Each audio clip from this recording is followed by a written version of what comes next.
Hello, my fellow Gorehor besties. So today I have a story for you that's going to be a little bit longer, so make sure you grab your drinks, some snacks, and let's just dive right into it. So today we're going to be talking about Aaron Hernandez, who is one of the most talked about cases right now besides the Menendez brothers.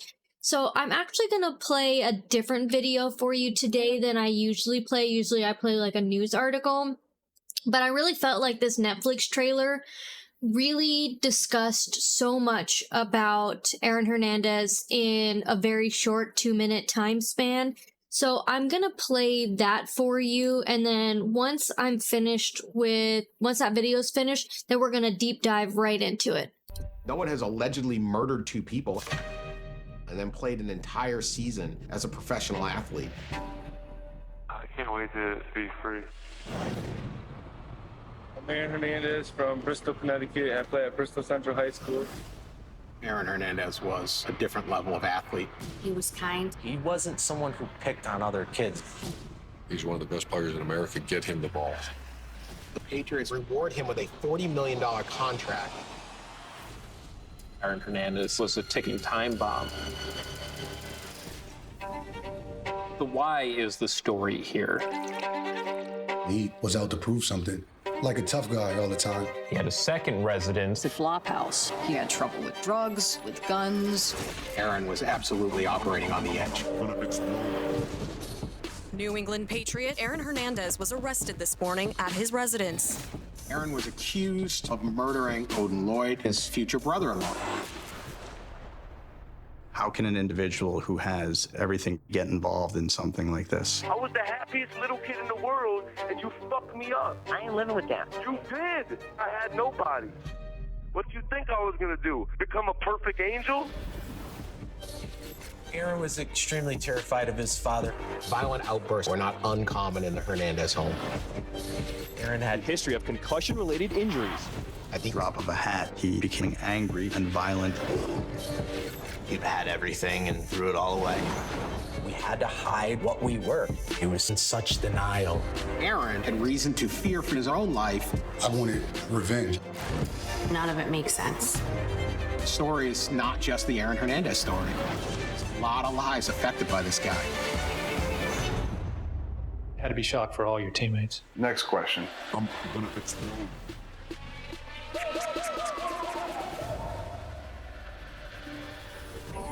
As you can see, there is a lot to unpack when it comes to Aaron Hernandez. So I want to go a little bit into each of it so we can kind of discuss a lot about him. Again, as always, I would love to hear everybody's opinions. Do you think, like, what you think of the case and everything like that? I love talking about everything with you guys. So, Aaron Hernandez, who was he? He was born November 6, 1989, to Dennis and Terry Hernandez. He had a brother named Derek, but went by DJ. So, Aaron actually died by suicide while he was incarcerated at the age of 27 on April 19th, 2017. That's when they found him in his cell. So he was at a correctional facility in Massachusetts, where on that date he was found with a bed sheet around his neck tied to his cell window. The door was jammed shut with the cardboard, and allegedly the whole floor was just coated in shampoo. So, and he left 3 suicide notes, and we're going to go over those suicide notes, but I want to go into everything else, like what led up to this, of what we do know. I do feel like there is a lot of unanswered questions, and those unanswered questions went with Hernandez to the grave. That things that I don't think we will ever find out, unfortunately. So he was a former New England Patriot tight end. At the age of 20, he was drafted. So back in 2010, he was drafted into the New England Patriots. They said that he was one of the best tight ends that they had ever seen in history of football. But then there was a lot of controversy that he should have never been drafted because he wasn't passing drug tests before the NFL draft and things like that. But they ended up taking him. I don't know what... I can't remember what draft pick number he was, but if you're a football fan and you know all that stuff, I would love to know what it was. Otherwise, I'll just end up Googling it as well.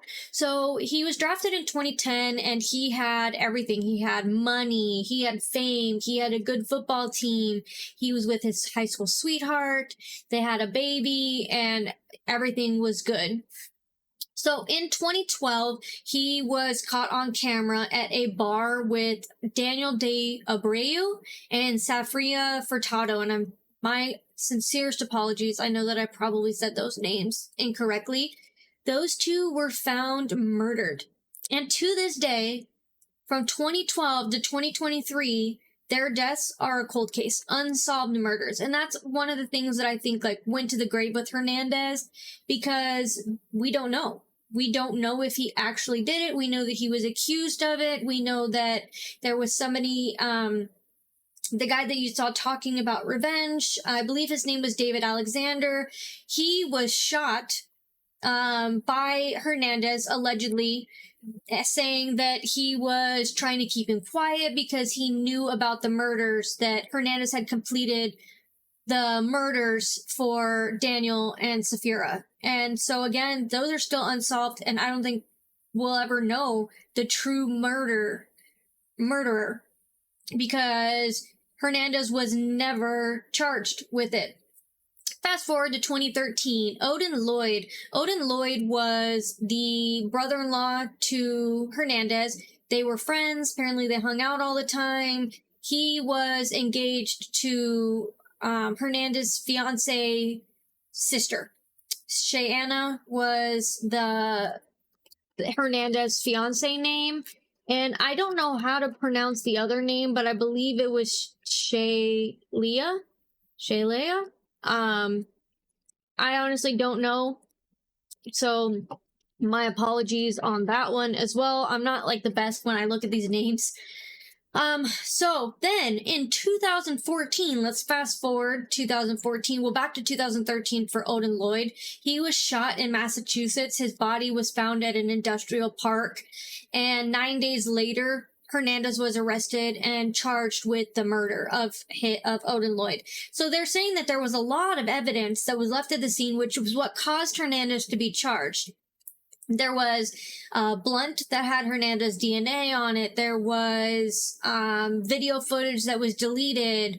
There was keys from a rental that Hernandez had that were in Odin Lloyd's pocket.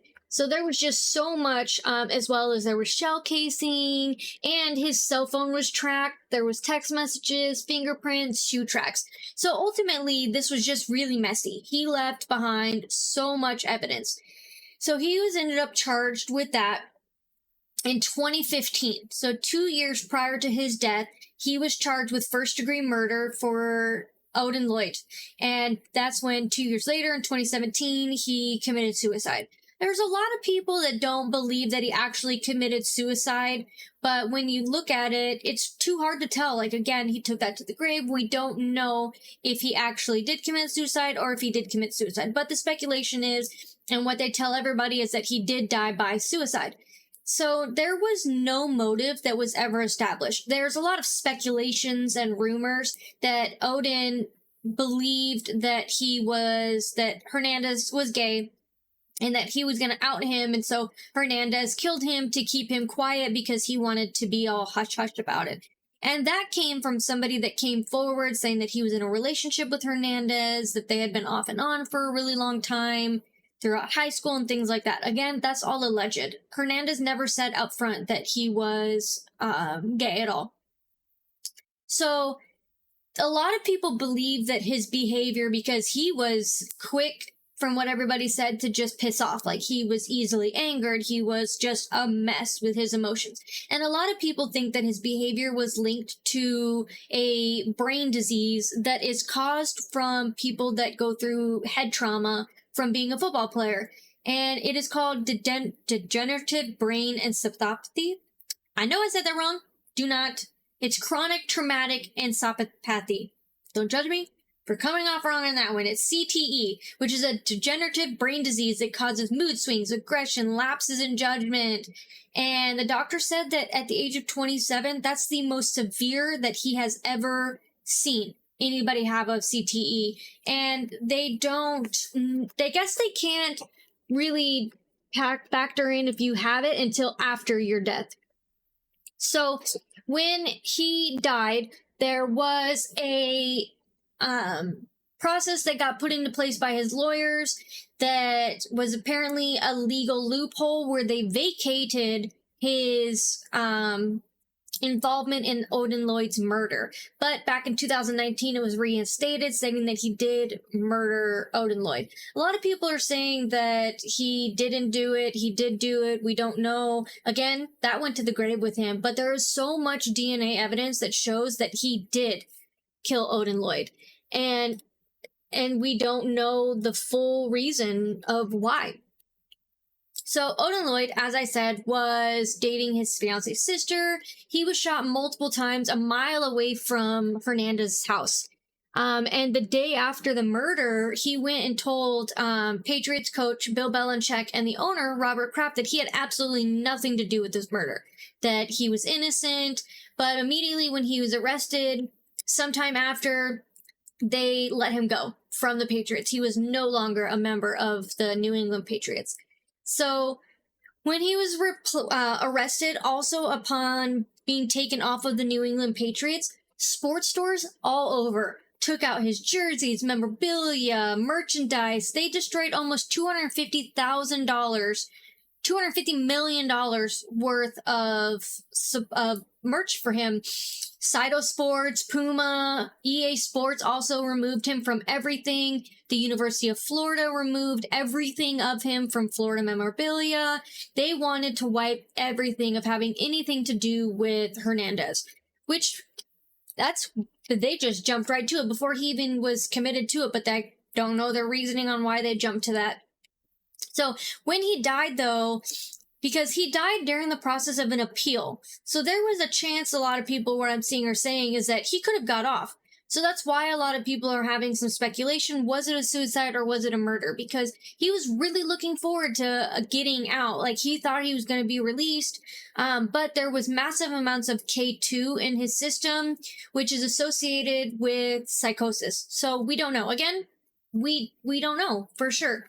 So in his cell, though, there was 3 suicide notes in a Bible, and apparently across his forehead it was written John 3:16. So there was the letter to his daughter, his wife, fiance, and his lawyer. So they had said that these are what it says. So his daughter, which I don't want to say her name on here because I don't feel it's right to bring in, like, his daughter's name. If you want to know that, you can easily research it. So he says to his daughter, "Daddy will never leave you. I'm entering to the timeless realm in which I can enter into any form at any time because everything that could happen or not happen, I see all at once. Life is eternal, believe." Hernandez wrote, "Love, repent, and see me yourself and everyone because that's what the truth is. I'll see you all in heavens awaiting you all with the same love. Never fear me, but love me with all of you. Fear is the only separation between you and I. We are each other, I, you, me. There's no need to fear, but do unto others will come back around."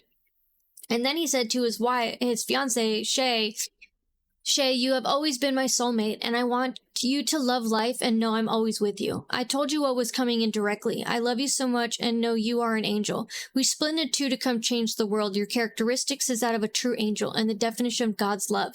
Tell my story fully, but never think anything besides how much I love you.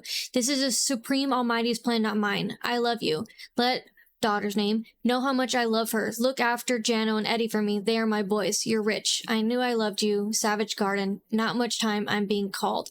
And then he put on there a Bible verse, John 3:16. I love you all equally. We are all each other. Don't shed one tear, for I am with all of you and never wasn't. Do not go back to living while worshiping false idols, in which I warned you about. It's time. The real live forever. Then he wrote a letter to his lawyer who said, well, I wrote this letter following my acquittal and wanted to voice how I felt and let some people whose music helped me get through hard times know that it did. Wrong or right, who knows? I just follow my natural instincts and how it guides me. Pros or cons, didn't weigh them, but I'm sure you'll know your view. Besides that, I want you to know you'll have me forever like you never understood, and time will reveal that I'm not perfect, but my love and loyalty is like you've never seen. I appreciate all of your work, time, effort, and never let that slip your mind. In time, you will see how appreciated you are, as well as the others equally.